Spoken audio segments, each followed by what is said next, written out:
Chers amateurs et amatrices de l'émission Somme Sourire, bonjour et bon après-midi. Aujourd'hui, nous sommes avec Alexandre Shemezimana, un jeune socio-anthropologue qui va nous partager le livre produit par l'écrivain burundais Jean-Baptiste Bigangala. Ce livre a pour titre « Pour une anthropologie de la famille et du mariage traditionnel au Burundi ». Je suis vraiment heureuse d'accueillir Alexandre Shemezimana dans l'émission Somme Sourire. Bienvenue. Merci beaucoup. Moi aussi, je suis ravi d'être avec vous. Comme vous le disiez, moi je suis Alexandre Shemezimana. Je viens de terminer le cycle de master en socio-anthropologie. Je m'intéresse souvent à des questions relatives au genre, aux enfants et aussi à la famille. C'est pourquoi même j'ai choisi ce livre. Alors, je travaille sur les enfants qui abandonnent l'école, spécialement sur le vécu après l'abandon scolaire. C'est ça. Merci. Avant d'entrer dans l'émission proprement dite, qui est Jean-Baptiste Bigangala? Jean-Baptiste Bigangala, l'auteur de ce livre, puis une anthropologie de la famille et d'image traditionnelle au Burundi, était un prêtre de l'Église catholique. Il a fait ses études à l'Université de Louvain, après plusieurs années d'expérience pastorale variée. Il est licencié en philosophie, licencié en linguistique et docteur en théologie. Il a écrit beaucoup de livres. Moi, je préfère ce livre pour une anthropologie de la famille et d'image traditionnelle au Burundi parce que c'est un livre qui correspond à l'anthropologie. Comme vous l'avez dit, moi aussi je suis socio-anthropologue. Alors, c'est pourquoi j'ai choisi ce livre. Jean-Baptiste Biganga a écrit ce livre pour expliquer aux jeunes comment était la famille de jadis. Parce qu'il a constaté que les jeunes n'ont pas de notions, les jeunes n'ont pas informé sur la famille. Il a observé que les jeunes se trouvent souvent à l'école et ils ne trouvent pas le temps de faire des dialogues, le temps de faire des échanges avec les parents. C'est pourquoi il a écrit ce livre. Le livre est subdivisé en deux parties. La première partie nous parle sur la famille et la deuxième partie nous parle sur les fiançailles et le mariage. La première partie, quant à elle, est subdivisée en deux chapitres, à savoir la population ethnique et structure familiale au Burundi. La deuxième partie est subdivisée à son tour en deux chapitres, les fiançailles coutumières et le mariage coutumier au Burundi. Concernant la première partie, il nous parle de la population et ethnie au Burundi. Il nous montre qu'au Burundi, il y a trois ethnies, les Bahutu, les Batutsi et les Batwa. Il montre les relations entre ces trois ethnies. Il montre que les Burundais vivent, les Bahutus vivent de l'agriculture, et les Batutsi vivent de l'élevage, et les Batwa vivent de la chasse. Mais il nous montre qu'il y a le point commun entre ces trois ethnies. Tous mènent une vie semblable. Il souligne qu'ils habitent dans le même rite. Que ce soit les Bahutus, les Batutsi, les Batwa vivent dans les rites. Donc ils mènent une vie un peu semblable. Il souligne que les Batwa vivent ensemble.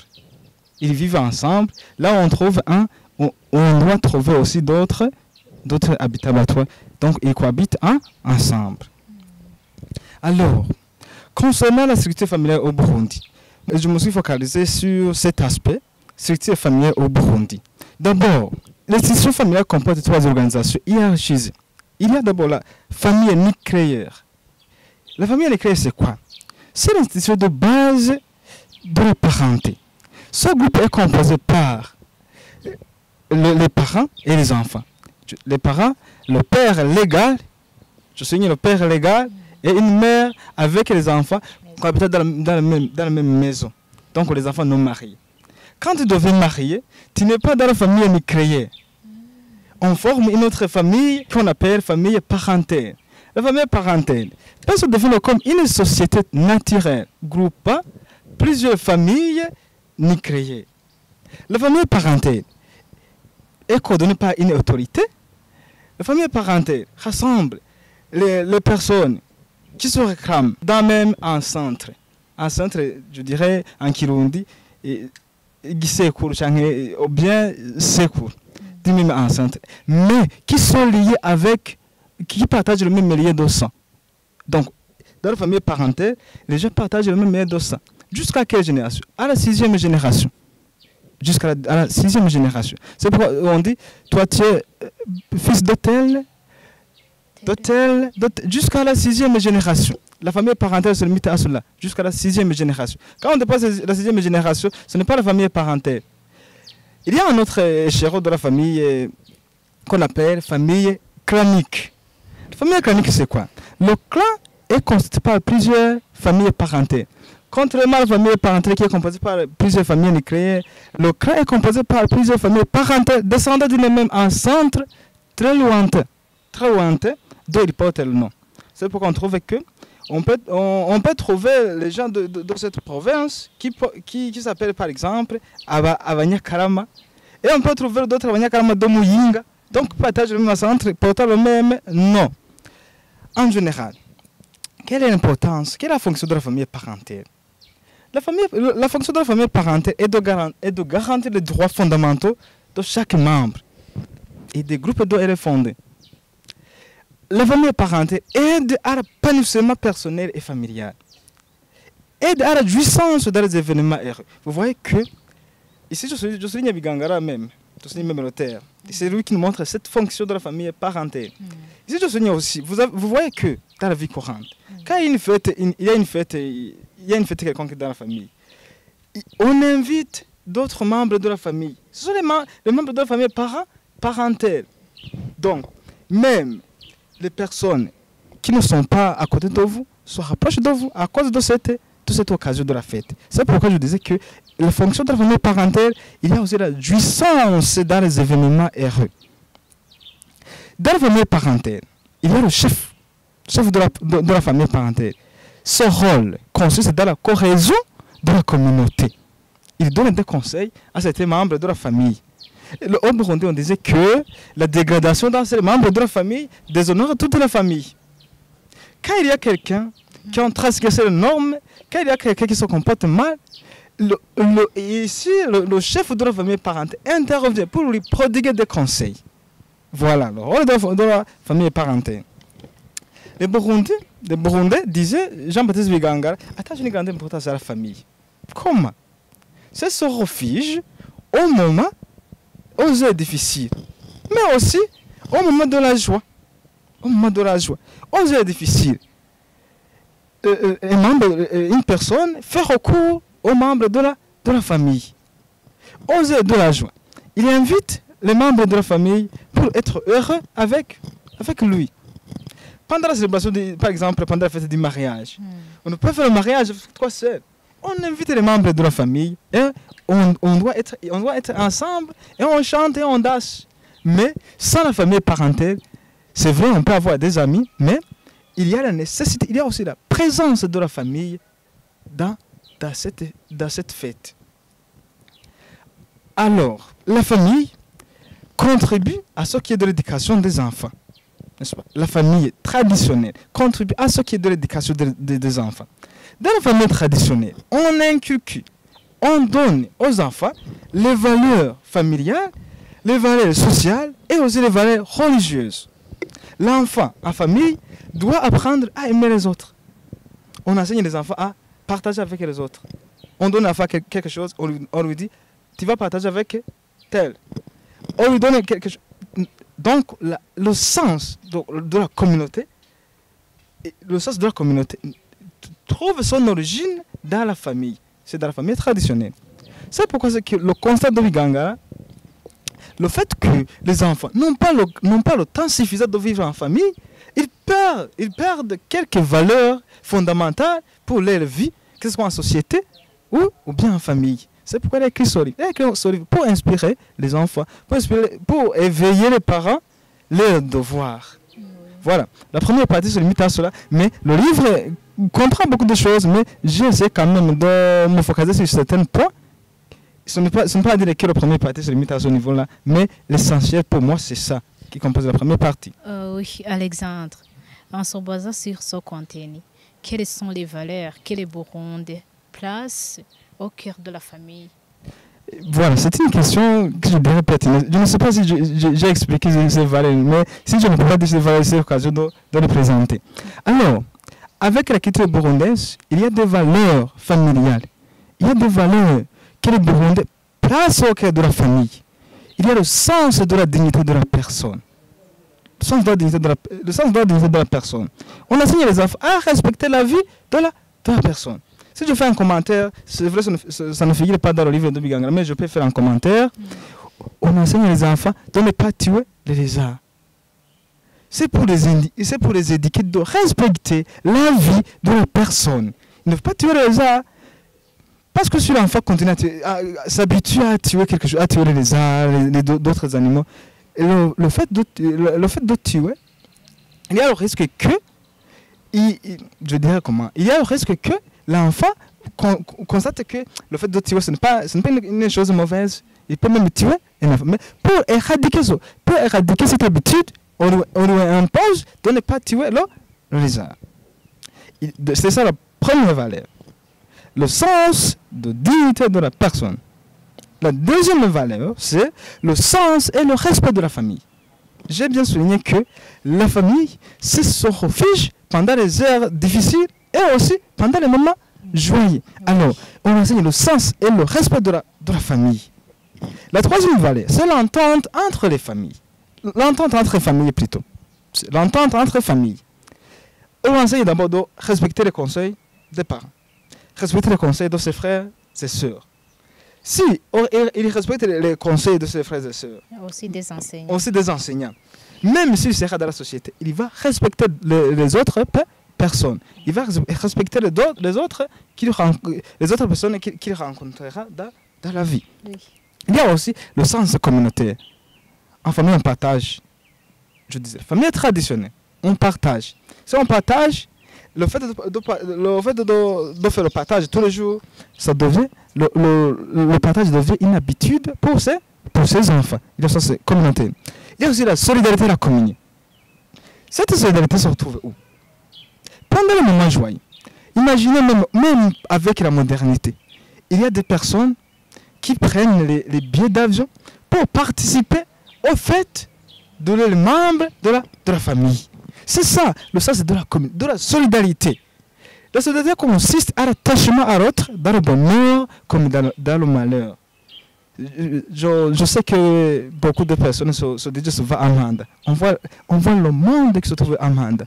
Même les personnes que tu ne rencontres pas toujours, même les personnes très lointaines, très éloignées même, se retrouvent là-bas. À cause de quoi? Parce qu'il y a des valeurs familiales que ces personnes ont dans leur esprit. Voilà. Un peu donc c'est ça. Oui, c'est ça. Okay. On peut alors, avec la deuxième partie. Voilà. Avec la deuxième partie, oui, c'est la fiançailles et le mariage. Voilà. Le mariage traditionnel était consciencieusement, soigneusement et longuement préparé. Non pas par les futurs conjoints, mais aussi par les membres compétents de la société. Les membres compétents. Le mariage traditionnel n'engage pas les futurs conjoints. Le mariage traditionnel engage tous les membres de la société. C'est pourquoi on fait recours à d'autres membres compétents de la société.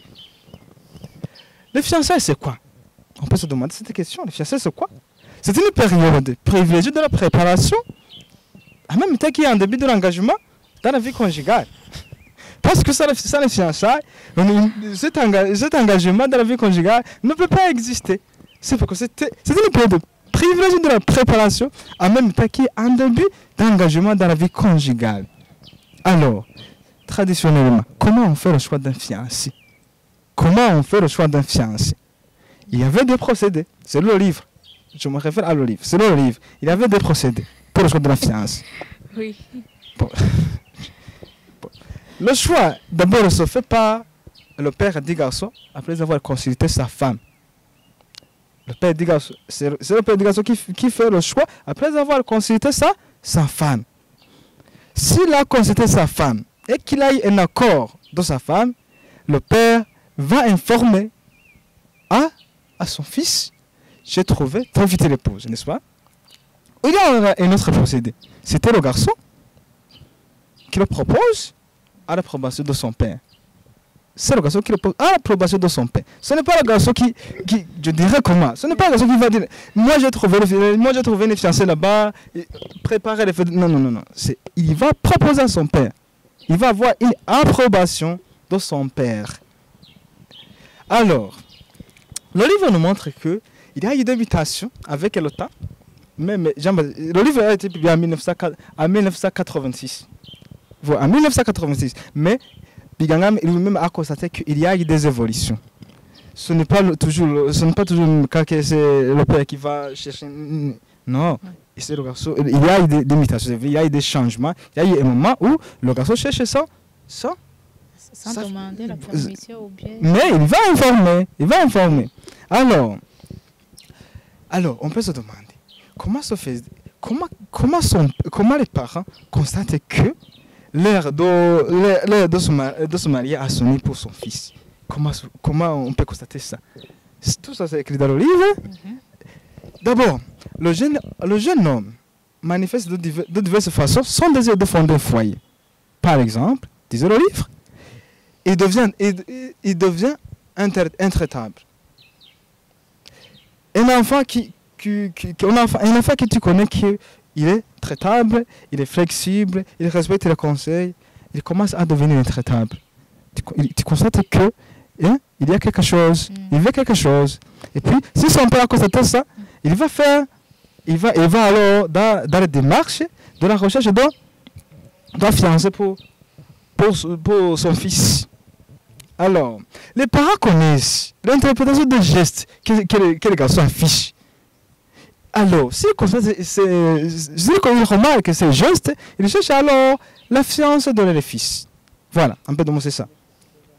Alors, je disais auparavant que le mariage traditionnel ne concerne pas les futurs conjoints, mais aussi d'autres membres compétents de la société.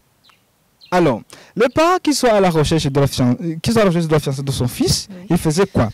Si ils remarquent que dans l'entourage, tout près de la famille, il y a une fille qui peut devenir femme de leur fils, ils faisaient quoi? Ils rencontrent les parents de la fille et puis ils expliquent la demande. Mais si ils constatent que aux environs de la famille, il n'y a pas une fille, je dirais, il n'y a pas de filles qui peuvent être épouses de leur fils, ils faisaient quoi? Ils cherchaient un Mouranzi.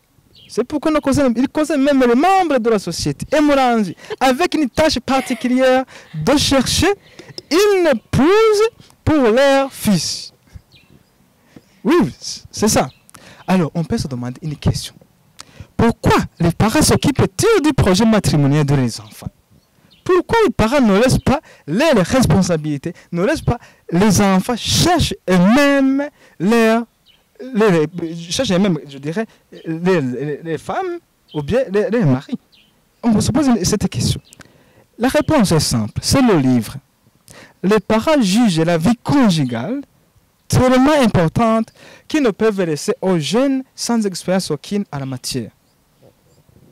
Les parents remarquent que les enfants sont ignorants en ce qui est de la vie conjugale. Mais pour les aider à entrer dans cette vie, ils s'en chargent. Et même prennent les initiatives de chercher à leur fils ou bien à leur fille son épouse. Alors, même je parlais de fiançailles coutumiers. C'est pourquoi je disais ça. Je parlais de fiançailles coutumiers, mais actuellement, c'est le jeune homme qui veut fonder un foyer. Si le jeune homme qui veut fonder un foyer contacte une jeune fille, quand même, il m'a fait sa demande. Et si la fille accepte, il va dire aux parents, moi j'ai trouvé mon futur mari. N'est-ce pas? Mais auparavant, c'était organisé comme ça. Mais, même si cela était fait par les parents, il y a des hommes il y avait des garçons qui refusent cela. Même si vous m'avez choisi cette fille-là. À l'époque. Oui. Même il y a des filles qui refusent, qui n'acceptaient pas les décisions des parents. Même si vous m'avez choisi tel garçon ou bien telle fille, moi je n'accepte pas. Oui, tout est mentionné dans le livre, moi je n'accepte pas. Alors, les parents cherchent un autre. Les parents cherchent un autre. Mais quand même, il explique les raisons. Il explique les raisons. Ok.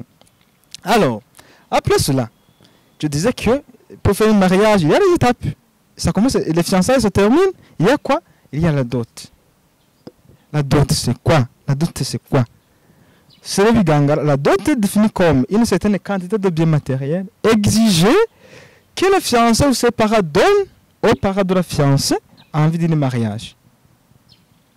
Elle est une compensation entre les deux familles. La dot, c'était une compensation entre les deux familles. C'est une preuve d'amour. C'est une preuve de l'amour plutôt. Du fiancé et des sacrifices. Parce que c'est d'abord c'est le garçon. Ça peut être avec le garçon qui cherche la dot, ou bien les parents les parents qui cherchent la dot pour son fils. À l'époque, ce sont les parents qui cherchaient la dot. Le livre ne mentionne pas ça. Ça peut être avec c'est un garçon ou bien les parents. C'était en 1986. Ça peut être ce que vous dites, je ne refuse pas ça, mais avant ça peut être avec c'était comme ça. Mais le livre nous montre que la dot, c'était le garçon ou les parents qui se chargent de la dot. Alors, dans le bon traditionnel, la dot se payait en nature. Soit on payait des vaches ou bien de la nature. Avant, si on payait des vaches, c'était les parents qui doivent payer les vaches. Mais avec l'évolution, quand même, j'avais soigné ces imitations-là. Il y avait aussi le fait que l'homme se cherche lui-même, son futur épouse. Il y a eu aussi un moment où c'est le garçon qui paie la dot. La dot. Alors, quelle est la fonction de la dot? La fonction de la dot. Ça, c'est une question aussi d'actualité. Pas mal de gens se posent cette question. Quelle est la fonction de la dot? Oui. Est-ce que la dot a quelle fonction? La dot a d'abord une fonction. La thèse traditionnelle nous montre que la dot favorise la stabilisation du mariage. Premièrement, la dot a comme fonction sociale. La fonction sociale de la dot se trouve où? La dot assure la légitimation paternelle des enfants. Dans le bon traditionnel, si le mari n'avait pas payé la dot, s'il y a eu le chèque du mariage, par exemple au divorce, les enfants appartiennent à la famille de la fille. Alors, c'est ça la dot légitime la paternité des enfants. Alors, le versement complet de la dot dans mon traditionnel contribue à la paix et au bonheur du foyer. Par exemple, le livre nous montre un petit paragraphe, même en Kirundi, quand il y a quelque chose, quand il y a le moindre erreur de la part du mari, la femme disait, je peux l'exprimer en Kirundi. Oui. Je peux l'exprimer. C'est-à-dire, tu n'as rien donné, tais-toi. Le livre mentionne ça. Tu n'as rien donné, tais-toi. Ensemble, une petite erreur comme ça, tu n'as rien donné, tais-toi. Alors, si l'épouse n'est pas versée au complet la dot, la femme aussi était un peu la femme était dévalorisée. Elle était dévalorisée. Pourquoi?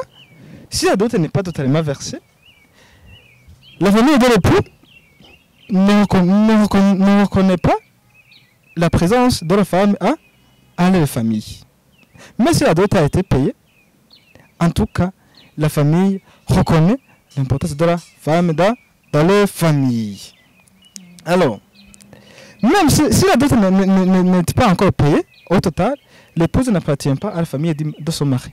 C'est ça en général ce que je veux dire. Mais le garçon n'est pas respecté. Il n'est pas. Je l'ai déjà expliqué que la femme le déshonore. Pas même la femme, même la société. En général, la dot règle le statut social et juridique des enfants. C'est ça la fonction sociale. Pour de cela, on voit que la dot joue une grande importance. La fonction, le statut social et juridique des enfants. C'est ça la dot. Il y a aussi la fonction économique. La dot règle la question d'héritage. Comment? Si le mari de la femme rend son âme. La femme, je dirais il était comme, elle était le garant, elle était dans la famille, elle était inscrite dans les membres de la famille. C'est au moment de l'héritage, on lui donne ça, sa part. Mais si la dot n'était pas encore payée, elle devrait être rentrée chez elle. Alors, le paiement de la dot, le paiement de la dot de la monnaie traditionnelle, je disais que c'est effectué de plus en plus en espèces. En espèces. Non, je disais qu'auparavant, on payait la vache ou l'euro. Mais avec l'évolution, on paye quand même l'argent. Et grâce à l'argent, l'auteur souligne que la dot, il a que la dot perd sa signification. Son importance s'oriente vers le sens d'une valeur économique et commerciale avec l'argent. Son importance s'oriente vers le sens d'une valeur économique et commerciale. Disait le livre, ce n'est pas moi, c'est le livre. Mais cette institution actuellement a été dénaturée et se trouve originaire de marchandage. Vous voyez, il y a actuellement des gens qui peuvent refuser à leurs filles de fonder un foyer avec un garçon pauvre parce qu'ils pensent que ce garçon est dans l'impossibilité de payer la dot que cette famille exige. Voilà. Mais la fonction d'adoption n'est pas ça. Mais actuellement, ça s'observe. On peut observer ça. Alors, la dot est devenue marchandage comment? Vous voyez, il y a beaucoup de cadeaux qui sont venus s'ajouter à la dot. De sorte que le jeune homme ne parvient pas à effectuer le paiement. Alors, si le jeune homme ne parvient pas à effectuer le paiement de la dot, il fait recours à quoi? Au mariage irrégulier. Aux unions irrégulières. Au mariage retardé. À cause de quoi? Parce qu'il n'a pas la dot. N'est-ce pas? Il n'a pas la dot. Il n'a pas la dot. Il y a des jeunes il y a des jeunes qui peuvent me faire le mariage, mais qui ont peur de la dot et qui restent comme ça. Oui, il y en a. Oui. Voilà le mariage retardé à cause de la dot. N'est-ce pas? Si les parents continuent à exiger des dots élevées, mais aussi des à côté. Si je dis des à côté, ce sont les cadeaux de la mère, de la tante, de la frère, de la fiancée. Les garçons doivent avoir peur de cela. Et ils restent comme ça. Voilà, c'est ça la dot. En général, c'est ça. C'est vrai, j'ai mis des commentaires, mais c'est le livre qui parle. Moi aussi, j'aime aussi des commentaires, mais aussi qui sont des commentaires très intéressants. Alors, nous venons de voir les fiançailles, nous venons de voir la dot. Qu'en est-il pour le mariage? D'abord, quelle est la définition du mariage? Le mariage peut se définir comme la cohabitation volontaire et stable aux personnes de sexe différents. Je suis aux personnes de sexe différents après accord et entente entre les familles respectives. Après les ententes entre les familles respectives. Cohabitation volontaire de deux personnes de sexe différents. Vous soulignez ça? Je soulignais ça. Avec. Alors, le mariage a des fonctions. Il y a la dimension sociale, il y a la dimension conjugale. La dimension sociale, c'est la dimension sociale qui prime sur la dimension conjugale. Parce que le mariage entraîne les relations entre les deux familles. Les familles du garçon et les familles de la fille. C'est ça, la dimension sociale du mariage. Le mariage entraîne l'alliance entre les deux familles. Je vais vous enseigner ça. Le mariage, avec quelle fonction aussi? C'est la fonction de la procréation, de la fécondité et de l'éducation des enfants. Dans le Burundi traditionnel, on fait le mariage pour avoir des enfants. C'est pourquoi même, si dans le foyer, il n'y a pas malchance, la femme ne met pas au monde, ne donne pas un enfant, et après dit mariage. Mais cela, on va voir ça après. Parce qu'après, il nous montre les échecs du mariage. Voilà. Alors, dans le monde traditionnel, vous savez, il y avait les formes de mariage différentes. il y avait d'abord la monogamie et la polygamie. Mais ici au Burundi, en tout cas, en général, même s'il y a la polygamie, notre société, ce qui domine, et la forme qui domine, c'est la monogamie. C'est la monogamie. Pourquoi ça? Pourquoi les Burundais ont préféré la monogamie, contrairement à la polygamie? Parce que les Burundais n'aiment pas morceler les propriétés financières. Parce que si on fait la polygamie, même le terrain, je dirais, les terres foncières doivent être partagées avec les Burundais n'aiment pas morceler les propriétés foncières. C'est pourquoi les Burundais, je ne généralise pas, un grand nombre de Burundais préfèrent la monogamie. Alors, l'auteur, vers la fin, montre aussi la troisième, je dirais, nous avons vu qu'il y a des échecs qui peuvent apparaître dans le mariage. Ces échecs peuvent conduire à la dissolution. Même si les Burundais faisaient le mariage avec l'objectif de vivre ensemble, ça peut arriver qu'il y a des échecs. Ces échecs peuvent conduire à ce qu'on appelle actuellement le divorce. Biganga nous montre que c'était en 1986, n'oubliez pas ça. En 1986, nous montre qu'il y a deux types de divorce. Il y avait le divorce parfait et le divorce imparfait. Le divorce imparfait, c'est comment? C'est le fait que le mari peut renvoyer sa femme chez ses parents. Je disais qu'il y a deux types de divorce.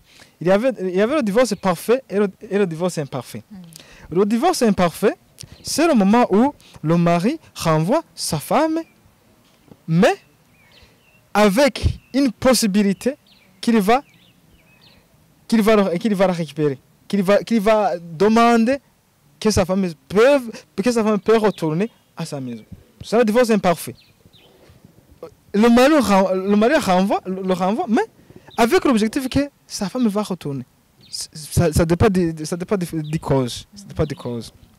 Il y a aussi le divorce parfait. C'est la séparation totale du foyer. C'est la séparation totale des conjoints. Avec une possibilité que chacun peut faire le mariage avec une autre personne. C'est ça le mariage qui est parfait.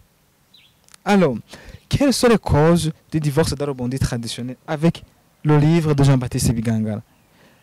Il y avait des causes invoquées par le mari et des causes invoquées par la femme.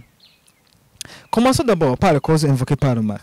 Le livre nous montre que quand il y a la dureté, quand il y a la désobéissance, quand il y a la stérilité, quand le mari constate que la femme n'aime pas au monde, ou bien quand la femme est souvent maladive, le mari demande le divorce. C'est le livre qui parle. Mais aussi il y a des causes invoquées par la femme. Quand il y a la brutalité du mari, quand il y a l'ivresse, quand il y a la paresse, quand il y a le manque de dévouement. De la part du mari, la femme demande aussi la femme rentre chez elle. Mais on peut se demander, même partant de ces causes, est-ce que les Burundais, traditionnellement, restaient les mains croisées? Non. Les Burundais avaient cherché des stratégies pour contrecarrer qu'il y a la divorce. Par exemple, quand je disais que quand la femme est souvent maladive, il y a le risque que le mari renvoie chez elle. Pour éviter que cela peut être la cause du divorce, la famille de la femme envoie encore sa petite sœur pour l'aider dans l'accomplissement de différentes activités de la famille. C'était pour contrecarrer ça. Renvoie sa petite sœur pour l'aider dans l'accomplissement des tâches de la famille. Parce que la divorcée dans le monde traditionnel était mal vue. D'abord, on accusait les parents les parents n'ont pas bien éduqué sa fille. Alors les parents devraient faire toutes choses possibles pour éviter qu'il y a cet échec, qu'il y a ce divorce. Voilà. Alors, on peut se demander, on peut se demander une question d'actualité. Pourquoi les cas de divorce n'étaient pas nombreux dans le monde traditionnel? Pourquoi les cas de divorce n'étaient pas nombreux? La raison est que, d'abord, on effectue une enquête très sérieuse avant de faire le mariage, disait Bigangala. Il y avait peu de divorces dans le monde traditionnel parce qu'on effectue une enquête très sérieuse avant de faire le mariage. Ensuite, les femmes avaient peur de la société. Comme je l'ai dit, le divorce était mal vu dans la société. Alors, c'est des raisons, c'est des arguments nous montrent pourquoi il y avait le divorce dans le monde traditionnel n'était pas nombreux. Alors, quelles sont les conséquences du divorce sur le livre? Les conséquences du divorce sur le livre. Bigangala nous montre certaines conséquences du divorce. D'abord, quand il y a divorce, quand la dot était totalement payée, il y avait la restitution de la dot.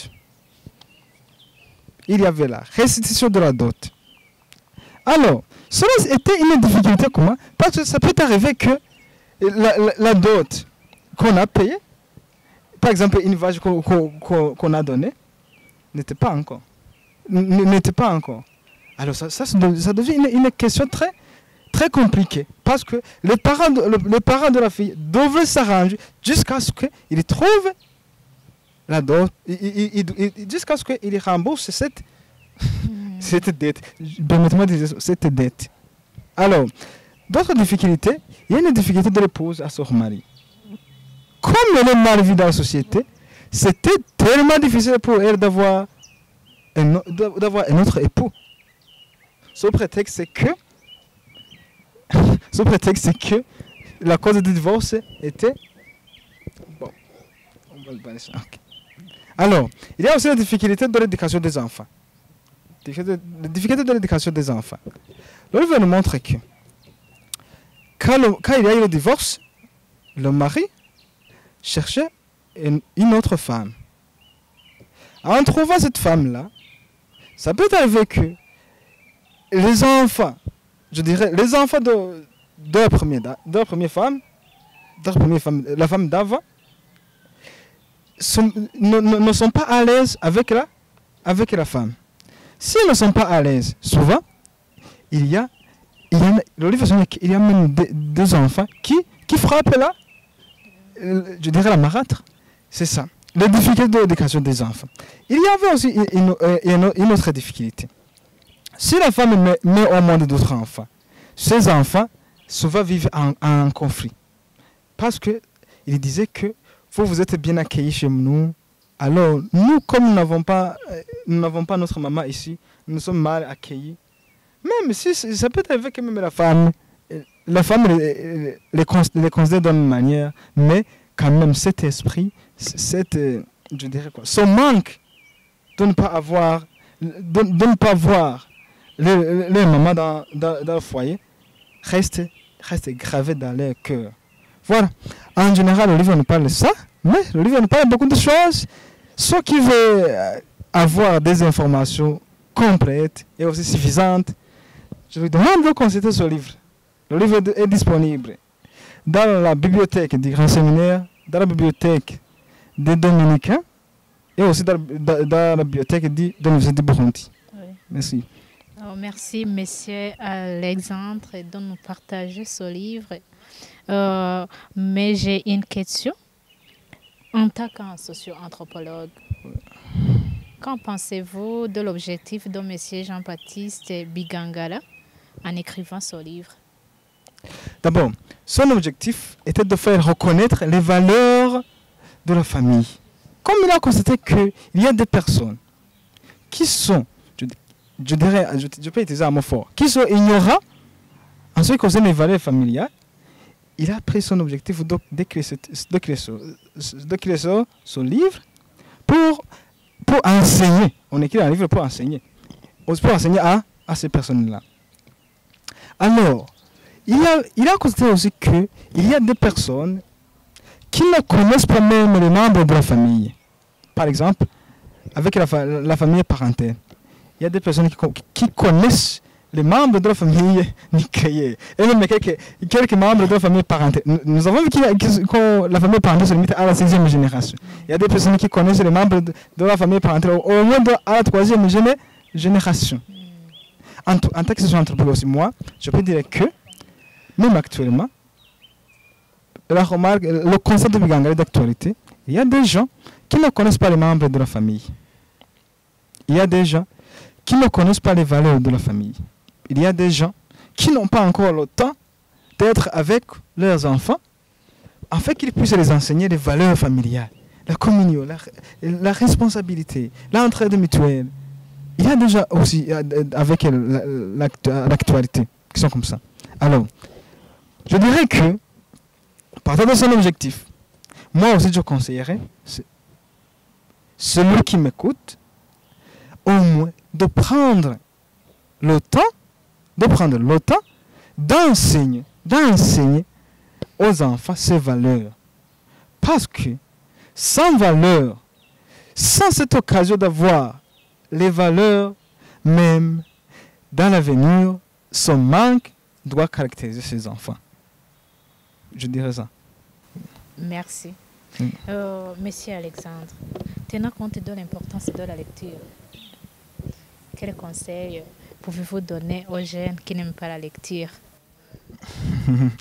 D'abord, pour répondre à cette question, je peux me référer aux bienfaits de la lecture. Oui. D'abord, la lecture améliore les connaissances. La lecture accroît le vocabulaire. La lecture développe les capacités d'analyse. La lecture améliore aussi la rédaction. Si on ne lit pas, on écrit mal. Si on ne lit pas, on fait des analyses. Je dirais comment? On ne fait pas des analyses. On ne veut pas faire bien les analyses. Parce que c'est la lecture. Parce qu'on s'inspire des voix des autres. On analyse en se référant aux autres chercheurs. Si on ne lit pas, alors, comme le dit Victor Hugo, moi je l'aime beaucoup, j'aime ces citations. Victor Hugo disait, lire, c'est boire et manger. L'esprit qui ne lit pas maigrit, comme le corps qui ne mange pas. Oui. Voilà. Merci. Je vous remercie. Merci beaucoup. Monsieur Alexandre Shemezimana, merci de répondre à l'invitation du journal et la radio Agassieke.